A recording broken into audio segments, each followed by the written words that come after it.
Hello, dear viewers! Andrew Lapomardo here, and today we are going to be discussing 11 mind-bogglingly awesome DC animated movies that are essential for every DC fan, and I'm going to explain them in detail. If there is a zone where DC has persistently worn the pants over the years, then it has to be in the realm of animation. It is conclusively the best universe that comic books have to offer, and precisely where stories along with the characters are literally brought to life. There's no denying that DC has a huge fan following when it comes to its live-action blockbusters, but having said that, you cannot disregard the fact that there is an even larger fan following, or let's say a colossal cult following, especially when it comes to its animated movies. With more than 20 years of animated film history, the world of DC has given fans a plethora of movies boasting the animated adventures of our leading heroes to choose from. In today's video, we are going to talk about 11 of the most mind-bogglingly awesome DC animated movies that are essential for every fan, with a desire for more knowledge about the world of DC. Before we go into our explanation, we have a very small request. If you like our content, please support us by subscribing to our channel. This is a small click for you, but for us, it means a lot. Thank you. Let's begin.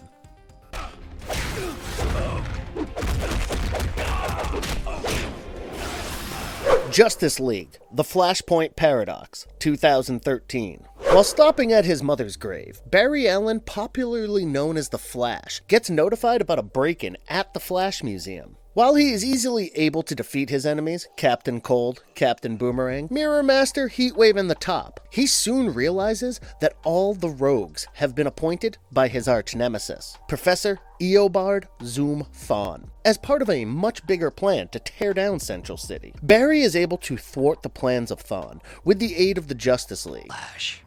But no matter how fast you run, you can't save everyone. The next day, he wakes up in a world that has drastically altered. It is a world where the Justice League doesn't exist. His own powers are gone, his mother never really died, and his wife, Iris, is married to a colleague. That's not even all. Aquaman and his Atlantean forces have actually sunk most parts of Europe. Wonder Woman, along with her race, have taken over the United Kingdom, and both the forces are presently at war with each other, after an endeavored alliance between the duo ended in Wonder Woman killing Aquaman's wife, Queen Mara.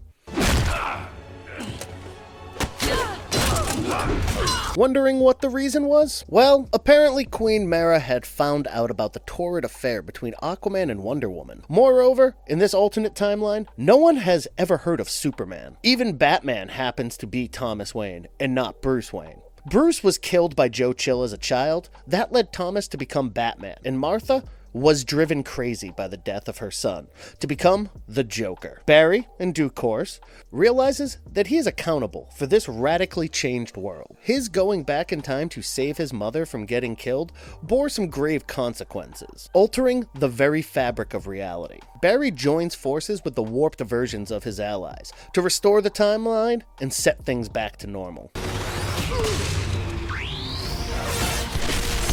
When it comes to the world of DC, one tiny change is capable of creating a ripple effect that's bound to affect plenty of things across time. Director Jay Olivia's 2013 animated flick based on the 2011 comic book crossover titled Flashpoint shows exactly that even though some of the details of the storyline are a tad different than its comic book counterpart, in fact, the final battle on display will actually make you wonder how on earth did the flick manage to get away with a PG-13 rating.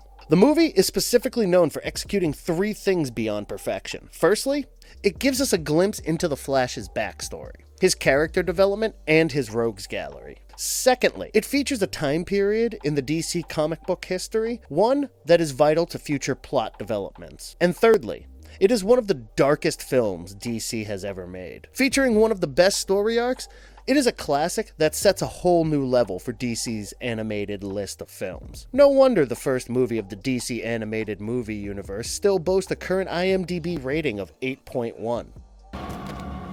Stop! Batman, The Long Halloween, 2021. Chris Palmer's two-part animated superhero flick begins with Johnny Vitti, the nephew of Carmine the Roman Falcone, brutally murdered by a mysterious figure, who further leaves a jack-o'-lantern at the scene of the crime. This prompts James Gordon summoning District Attorney Harvey Dent and Gotham City's vigilante, Batman, to probe deeper into the matter. Batman trails Catwoman to Falcone's cash stash. Post a coin flip, Dent decides to burn the money instead of moving it legitimately. Falcone's not the one to keep quiet. He retaliates by hiring Mickey Chen into bombing the Dent residency.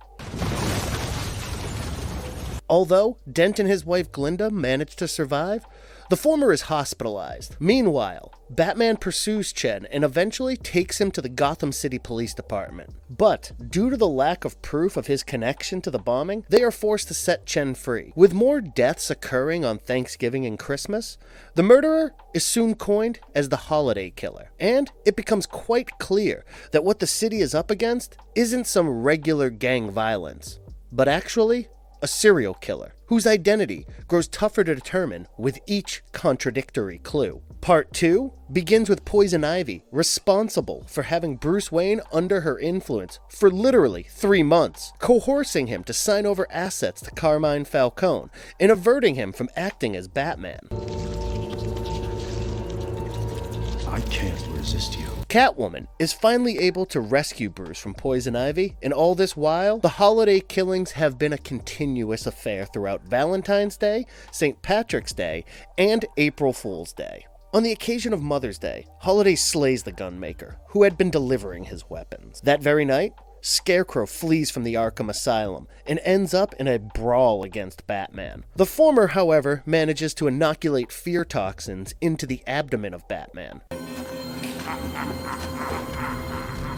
Induced with an illusion of fear, Batman winds up in Crime Alley and is found by Catwoman, who takes him home. Carmine's daughter, Sophia, visits her father post-arranging the escape of Scarecrow. But when she asks for a seat at his table, her father declines. On Father's Day, Don Maroney visits his father, who is then killed by Holiday. Following his father's last words of advice, Maroney approaches Dent, and in exchange for prosecutional protection, agrees to testify against Falcone. On the occasion of the 4th of July, the Dents, while feasting their eyes on the evening fireworks displayed along with the Gordon family, suddenly get attacked by a mob hitman. Harvey gets knocked unconscious, and post-waking up, discovers the hitman dead, and also hears a voice telling him to run before the police arrive. Batman, on the other hand, sneaks inside Dent's house and finds certain things related to the Holiday Killer in their basement, along with an Oxford pennant. He further presents all the evidence to Gordon secretly on the roof of the courthouse.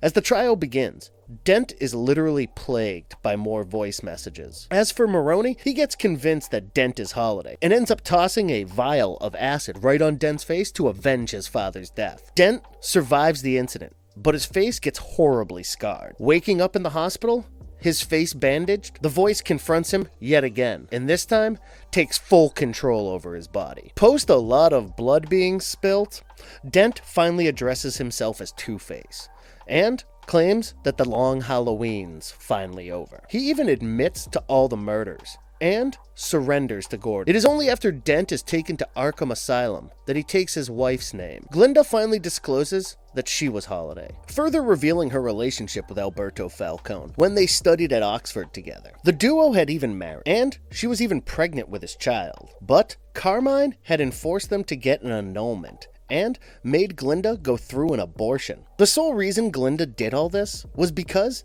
she wanted revenge on the Falcone family for wrecking her life. As she wonders if Batman will arrest her or tell Captain Gordon that she is the Holiday Killer, Batman only wishes to know if Holiday is done killing people, and leaves without telling her his plans. There's not really much to say about the 2021 animated direct-to-video movie, except for the fact that it is thoroughly entertaining. The voice cast is fantastic and boasting an atmospheric mood with some action-packed set pieces. Batman the Long Halloween is conclusively one of the most effective DC animated universe movies. You and your gadgets. Batman Under the Red Hood, 2010. Ra's al Ghul employs the Joker to aid him with his latest plan of action, but regrets his decision soon enough when the Joker kidnaps Robin. In a desolate warehouse in Sarajevo, Bosnia, the Joker viciously beats Robin nearly to death with a crowbar, locks him there, setting a time bomb that explodes and terminates him before Batman is able to arrive.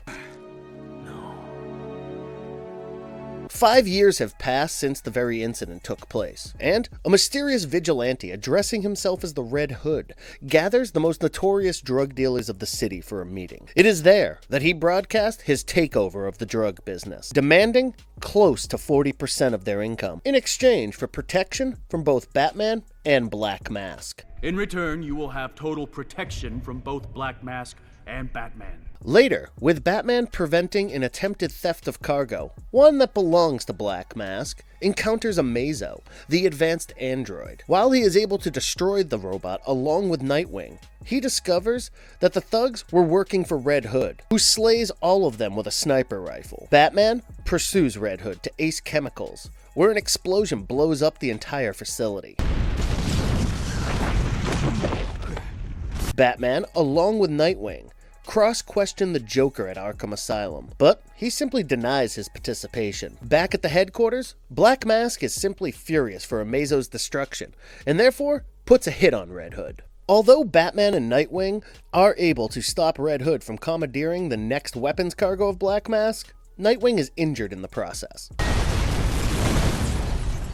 The duo realizes that not only is Red Hood properly skilled, but also has a greater knowledge regarding the strategies and gadgets of Batman. Also, a further review of an audio footage of the chase discloses the fact that the Red Hood was also aware of Batman's true identity. This is when he remembers Jason Todd executing the same tactics as Robin, and also that Jason grew so aggressive as he got older that Batman literally had to stop him many times from almost butchering the crooks. In the meantime, a group called the Fearsome Hand of Four are able to trap the Red Hood and almost overpower him until Batman arrives and debilitates 3 of those men. But to Batman's horror, Red Hood kills the 4th member, further stating that he is doing precisely what Batman will never do in the first place. Batman, having been able to find a blood sample at the scene of the fight, analyzes it and realizes that it matches to Jason. Bruce goes back to the Wayne Manor and discovers Jason's corpse to be a fake. It goes without saying that he demands Ra's al Ghul to tell him the truth, and the latter does. Having felt accountable for the death of Jason, he had swapped the bodies with a fake and resurrected him in the Lazarus pit.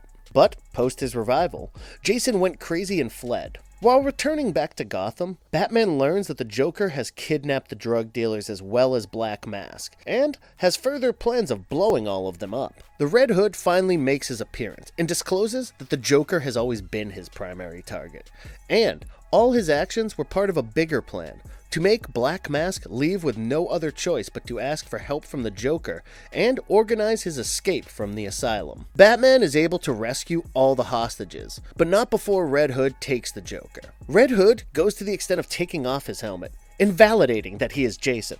Jason.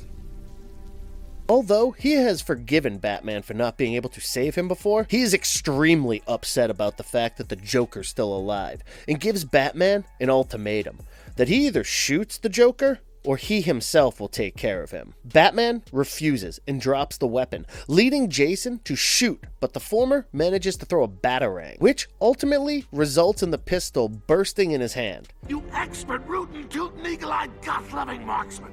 Jason further manages to set off a time bomb that he had previously planted. When the bomb detonates, Batman and Joker manage to survive, but Jason does not make it through. Brandon Vietti's 2010 animated movie boasting Judd Winnick as the writer was a commercial success, often regarded as one of the top DC animated films. Batman Under the Red Hood unswervingly flaunts an IMDb rating of 8.1. Hats off to the voice cast. They were phenomenal, and special mention to John DiMaggio for his outstanding contribution in the role as the Joker. Right from the way his character laughs to the wicked tone of his voice, DiMaggio steals the show. The faithful adaptation to the source material also serves as one of the major highlights of the animated movie. And if you still haven't been able to watch this, do not call yourself a DC fan. Go to hell. Justice League Dark, Apokolips War, 2020. The sequel to Justice League Dark begins with Darkseid subjugating other planets after 2 failed attempts to take over Earth. The Justice League comes up with a plan to conquer Darkseid by taking the war to his planet, Apokolips, ending him once and for all. But, unbeknownst to the League, Darkseid manages to spy on them via Cyborg and becomes aware of their plan.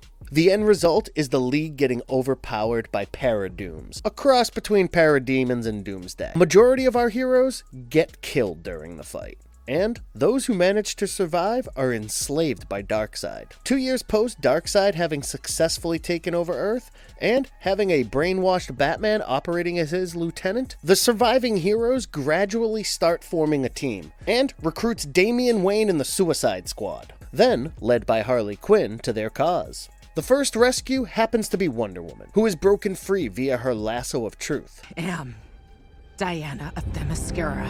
Next to be set free is Flash, followed by Cyborg, along with the remaining Furies, and eventually Batman. Last but not least, it's Lois's farewell message to Apokolips through Cyborg's assistance, and her death that not only shocks Clark Kent back to his senses, but also frees him from Trigon's mind control. But, in spite of their triumph, Batman discloses that literally 1/3 of Earth's magma has been drained by the placed devices that are known as Reapers, and that millions of people will die before the League can finally come up with a possible solution.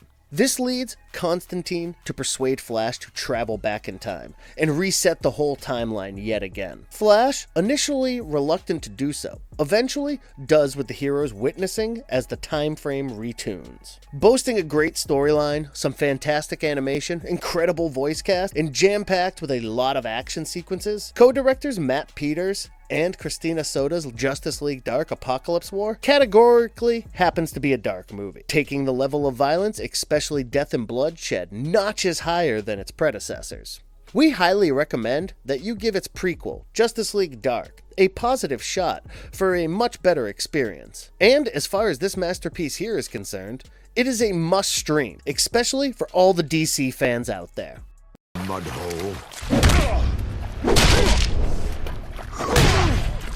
Batman, The Dark Knight Returns, Part 1 and 2. Jay Olivia's 2-part animated superhero flick begins with Bruce Wayne retiring from his role as Batman, post the death of his protege, Jason Todd. 10 years have passed, and Gotham is not only infested with crime, but is also tormented by a gang called Mutants. Bruce is 55, and maintains a close bond with Police Commissioner James Gordon. Meanwhile, the former district attorney and Bruce's old friend Harvey Dent undergoes a plastic surgery so as to fix his scarred face, and although he is declared sane, he immediately goes into hiding. The intensifying brutality of the Mutants, the disappearance of Dent along with the harsh memories of his parents' death, all drive Bruce toward taking up the mantle of Batman yet again.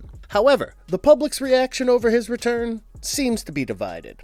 While there's no denying that they generally approve of the Vigilante's return, the richer and more powerful people, like the psychologist Bartholomew Walper, tend to hold Batman responsible for forming his own rogues gallery. As for Dent, he resurfaces as Two-Face and literally threatens to blow up a building until he has paid a heavy ransom. Of course, he's confronted by Batman, who defeats him eventually. Meanwhile, inspired by the actions of Batman, 13-year-old Carrie Kelly dresses herself as Robin and goes out looking for Batman. She ends up finding him at the city dump, where the mutant gang has assembled. Batman is nearly killed by the mutant leader, when Kelly distracts him long enough for Batman to finally subdue him.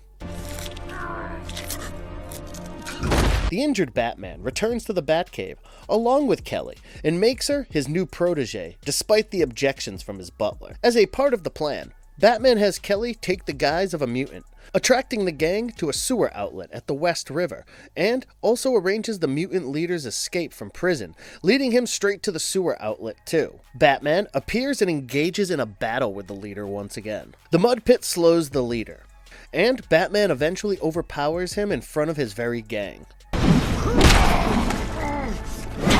Post their leader's defeat, the mutants divide themselves into tinier gangs. There's one band in particular, operating as the Sons of Batman, with a mission to cleanse the city of Gotham of crime. The Vigilante's return, as well as his win over the mutants, is treated much like a public news. Gordon finally retires post meeting his anti-Batman successor, Ellen Yindel.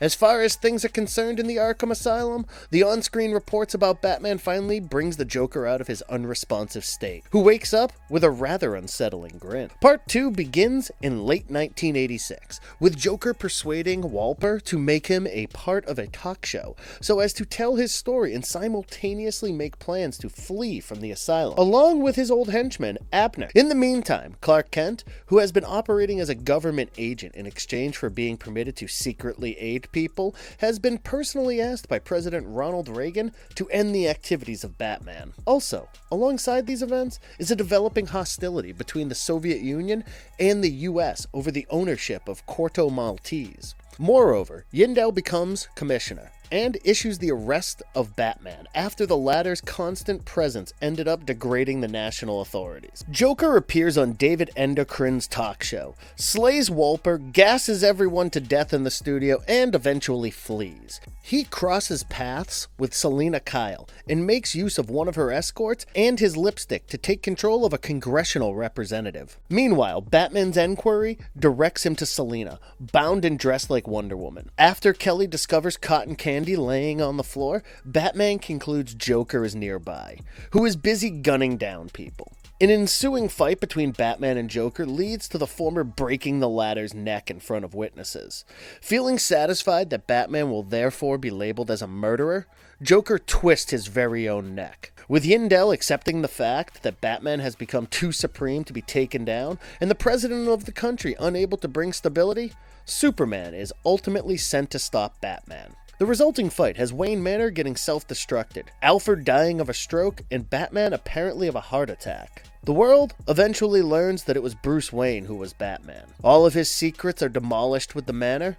As for Bruce, who is obviously alive, he is disclosed to have faked his very own death as part of a bigger mission. Consider yourself to be lucky if you ever find an adaptation that outdoes the original source content. Batman: The Dark Knight Returns is a sheer treat for that matter. A spectacular translation of Frank Miller's 1986 4-issue comic book miniseries, featuring excellent works of animation, maintaining a tone and score beyond perfection, and a gratifying second part, still boasting a current IMDb rating of 8.4.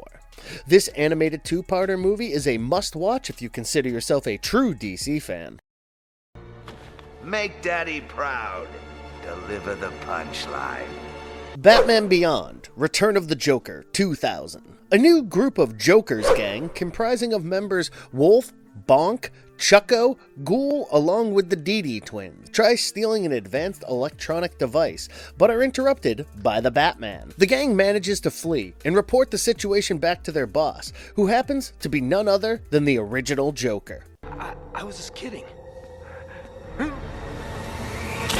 He not only berates them for their failure to lay their hands on the latest gear, but also kills Bonk for his defiant nature. The very next night, Bruce, along with his protege Terry, attends a function that is commemorating Bruce Wayne's return to the Wayne Enterprises. It is there that the Joker discloses himself to Bruce. Old eyes do not deceive you, Brucey.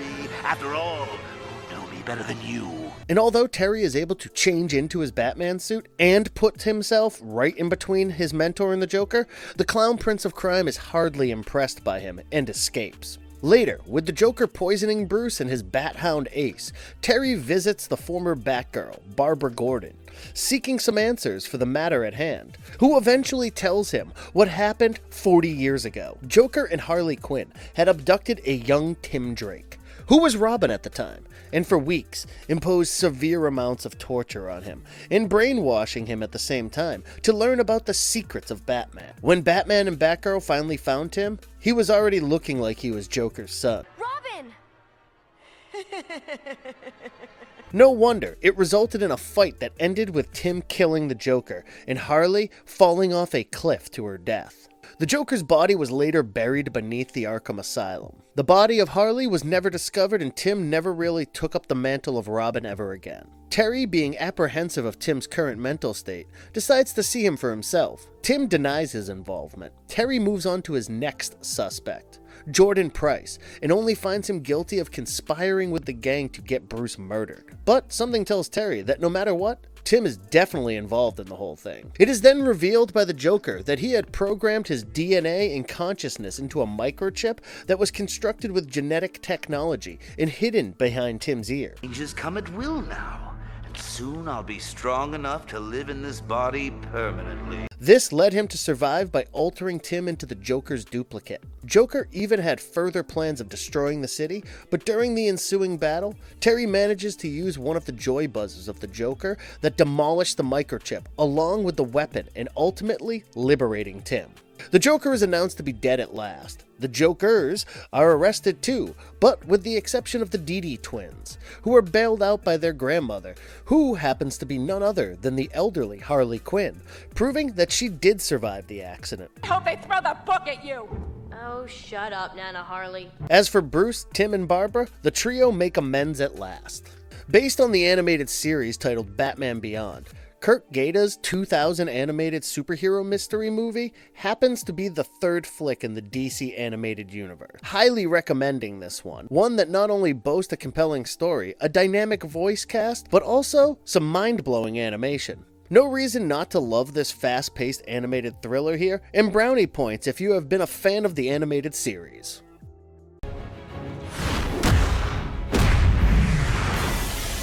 The Death of Superman, 2018. Superman is a celebrated superhero, and not just in Metropolis, but also the entire world. Post thwarting an attempted kidnapping of the mayor by the organized crime group Intergang, he takes a portion of their technology for further analysis. Dr. Silas Stone and John Irons examine the technology at Star Labs and confirm it to be of both Earth and Apokolipsian origin, which leads Superman into thinking that his arch-nemesis Lex Luthor is somehow tied to the matter. Luthor, who is presently serving his prison time assigned by the government, denies his involvement, but Superman continues to remain doubtful. In the meantime, back in space, cosmonauts Hank Henshaw, his wife Terry, and the entire crew get affected by some kind of meteorite that appears out of nowhere. This results in their spaceship getting impacted, taking the lives of Terry, the whole crew, and leaving Hank's destiny unknown. When it crashes right into the ocean, Luthor sends a submarine crew to probe deeper into the matter, and so do the Atlanteans. But without any warning, both the groups get ambushed by some large entity in a containment suit, which later heads towards Metropolis, literally attacking everything and everyone it sets its eyes on till the Justice League reaches to confront it. The entity is powerful enough to incapacitate many League members and almost kills Wonder Woman, had Superman not intervened and confronted it. The being ultimately emerges from its containments and is disclosed to be a gray-colored creature with white hair and impeccable strength, stamina, and, let's not forget, invulnerability. The monster, that is addressed as Doomsday, attacks Superman, and the duo engage in a violent battle against each other, leaving Superman completely drained out and wounded. But as the creature makes its way towards Lois, Superman flies towards him and ends up snapping the neck of the monster, but not before getting stabbed in the chest. He ends up apparently dying in the arms of Lois. Later, a funeral is held in honor of Superman, with the Kent family embracing Lois, but the coffin in Superman's memorial is seen empty, with the world watching a figure which resembles Superman flying away. If Superman happens to be your favorite DC character, then Sam Leo and Jake Castorina's 2018 animated flick is a must-watch for you. Produced by Warner Bros. Animation as well as DC Entertainment, The Death of Superman is based on the DC comic book storyline, also of the same name, and happens to be the 10th movie in the DC animated universe. The battle between Superman and Doomsday categorically happens to be one of the highlights of the whole movie, backed by some incredible work of animation. Do not miss the climax.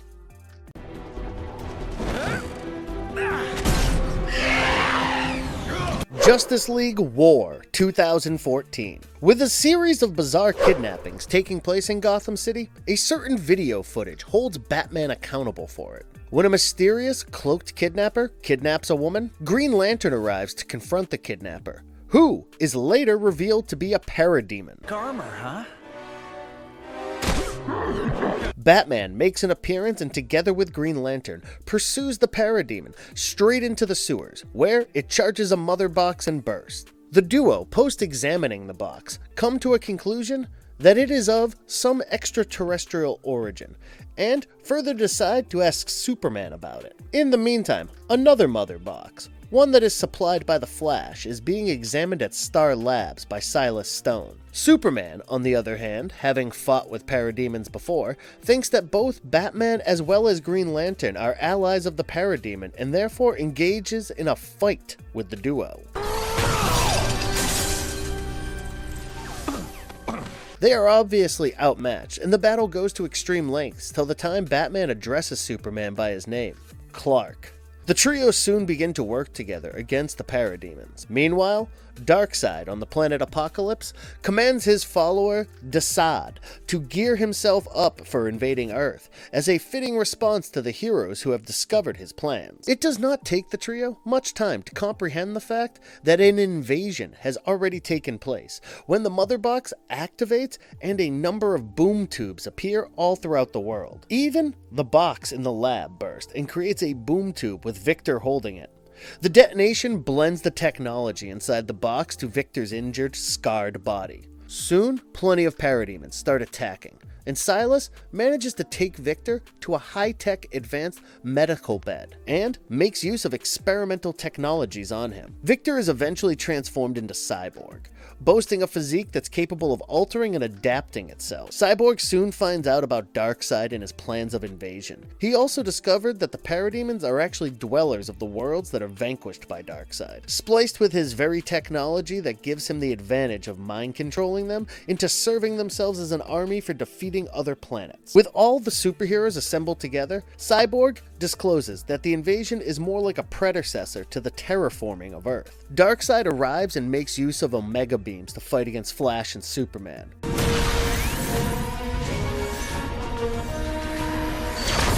The latter not only gets injured, but also captured by a parademon. Batman, as Bruce, allows himself to get captured in order to save Superman. He even goes through a portal to Apokolips where he prevents Desaad from transforming Superman into a parademon. The brainwashing process makes Superman highly disbalanced, and aggressive too, and he ends up strangling Desaad to death. He doesn't stop at that. He attacks the parademons as well as Batman after it. It is only after Batman helps him reassert his own personality that he is able to regain his consciousness. Back on Earth, the Justice League are finally able to destroy the eyes of Darkseid, and with the help of Cyborg, Superman, and Batman, they are finally able to send him as well as his army back to Apokolips. Jay Olivia's 2014 animated flick shows that even the greatest heroes of DC cannot tackle a villain alone, unless they decide to work together. The storyline is gripping enough to have your eyes glued to the screen for the entire running time of 79 minutes. The movie is nothing short of a visual treat, and it's the style of animation on display, one that's evidently different from the other DC flicks. It's jam-packed with a lot of action scenes, and stays true to its PG-13 rating. If you call yourself a true fan of the Justice League, give this movie a definite shot.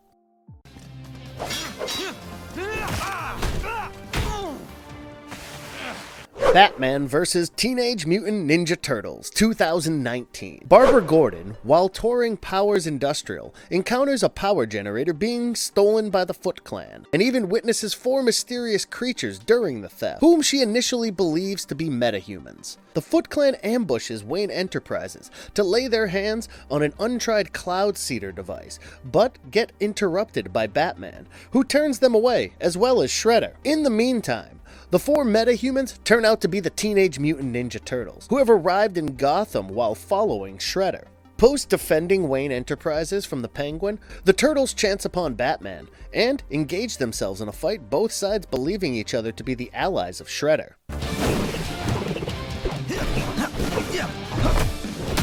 Batman is able to defeat the Turtles, and the latter retreats. Donatello is able to locate the Batcave, and post a fleeting fight. The Turtles are able to introduce themselves and tell Batman, Batgirl, and Robin why they are here in Gotham. The two fractions team up and Robin discloses that Shredder and the Foot Clan are operating with Ra's al Ghul and the League of Assassins. As for Shredder and Ghul, they have made a deal. Shredder needs to construct a machine which will spray a mix of TCRI, mutagen, and Joker venom all over the city, transforming the people into crazy mutants, and in exchange to this, Ghul will make Shredder immortal by giving him access to the Lazarus Pit. But since Shredder has been unsuccessful in retrieving the Cloudseater, Ghul has employed the Penguin to do the task, while he along with Shredder goes to Arkham Asylum to set the Joker free, who ultimately uses the mutagen on the inmates of Arkham. Hungry.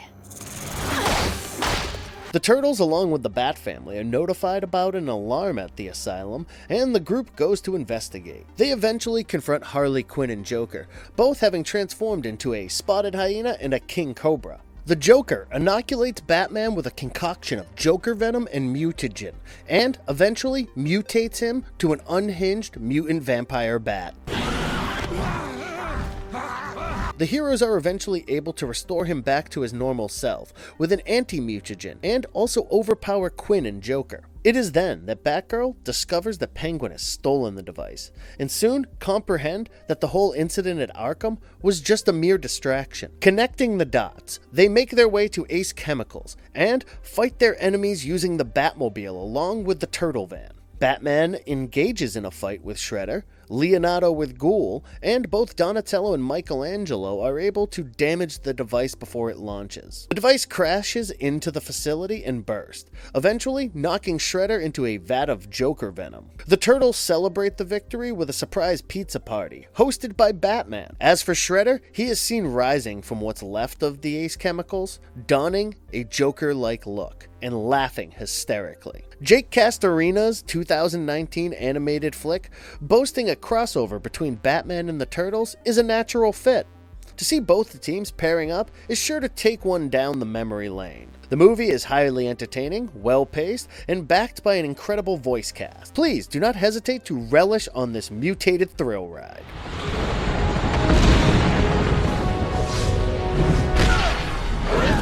Justice League: Crisis on Two Earths, 2010. In an alternate universe, Lex Luthor and Jester are seen stealing the Quantum Trigger from the headquarters of the crime syndicate. But, post an alarm going off, the Jester sacrifices his life to let Luthor flee, and also kill Jed Jarkis and Angelique with a bomb. Although Luthor is almost seized by the remaining members of the syndicate, he manages to flee to Earth by activating a device and enabling interdimensional travel. Luthor is able to find a police station, but his identity is mistaken to be the Wicked Luthor, and as a result, he is strip searched. Of course, the Justice League is called, and it's the X-ray vision of Superman which confirms the present Luthor is from a different world. They take him to the Watchtower and learn from him about the Syndicate threat. While the group discuss about the matter, the Ultimate Luthor hides the device on the satellite. Except for Batman, the other members of the Justice League travel to Luthor's parallel world. In the meantime, Batman's evil counterpart, Owlman,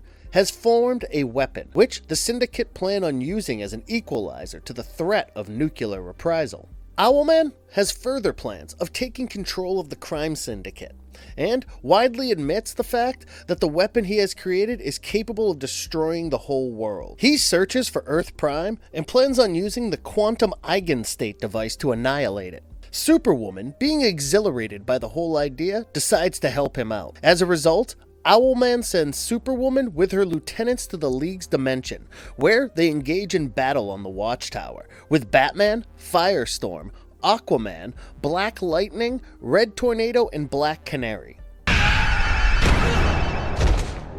Although Superwoman initially manages to flee with the Quantum Trigger, she is pursued by Batman and eventually gets defeated. The League arrives at the moon base of the crime syndicate, with Superwoman being held captive, and battle out the syndicate. It is only after an intense fight that the League gets to taste victory, and the group makes their way back to their dimension. Sam Leo and Lauren Montgomery's 2010 animated flick happens to be backed by an action-driven storyline and an impeccably mature screenplay by Dwayne McDuffie.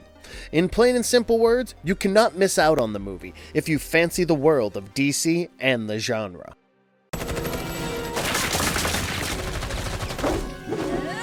Suicide Squad: Hell to Pay 2018. Post the Ocean Master's defeat by Justice League, Amanda Waller consigns the Task Force X, comprising of Deadshot, criminal couple Punch and Julie, and Count Vertigo, to retrieve a flash drive that contains leaked intelligence from Tobias Whale. And, although the mission is successful, Vertigo and Julie deceive the team and end up killing Punch. It is soon revealed that the duo had apparently become lovers while serving time in prison, and they have further plans of copying the flash drive and selling it. But unbeknownst to them, Waller, having overheard everything via Deadshot's communicator, blows up Vertigo. As for Julie, she is mercy-killed by Deadshot. Later in Gotham City, Professor Pig gets abducted by Scandal Savage and Knockout. Waller has been diagnosed with a terminal illness, reassembling Task Force X, adding new members such as Harley Quinn, Captain Boomerang, Killer Frost, Copperhead,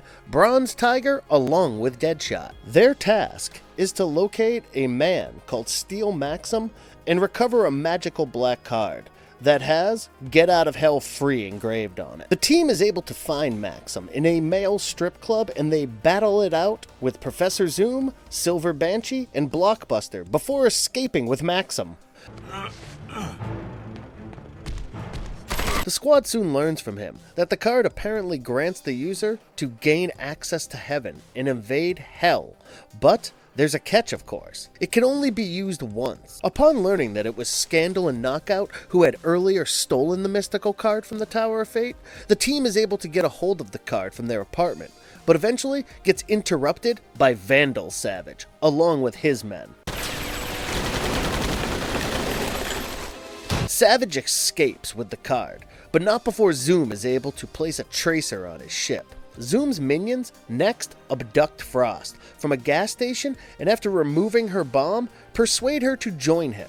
After that, Zoom is able to lure the squad into a trap and detonates the bomb he had planned. The team is able to escape, but Tiger gets severely wounded in the blast. Scandal secretly notifies Deadshot of Vandal's location, and the squad intrudes his den. Vandal then discloses that he had Pig medically graft the card into his chest cavity, and that leads Zoom and his men attacking and removing the card from his body, thereby killing Savage. Zoom enlightens that he was killed by Batman in a different timeline, but managed to stay alive by calling upon the Speed Force. This drives Frost to double-cross Zoom, slaying Silver Banshee, Blockbuster, and eventually stealing the card for money. Copperhead fights Frost until Waller detonates his bomb and slays them both. Captain Boomerang tries stealing the card, but gets incapacitated by Zoom. Tiger fights Zoom, but the latter slices him several times. Tiger, using the last bits of his strength, manages to cut the card from Zoom's fingers. Deadshot kills Zoom and gives the card to Tiger, who dies and ascends to heaven. With Quinn and Boomerang surviving on his team, Deadshot, before leaving, gives the useless card to the unsuspecting Waller. Having served his prison time, Deadshot visits his estranged daughter Zoe, finally as a free man. If you are someone who plans on watching James Gunn's new release, we highly recommend that you give this 2018 animated flick a watch to quench that thirst of yours before you dig into the real treat.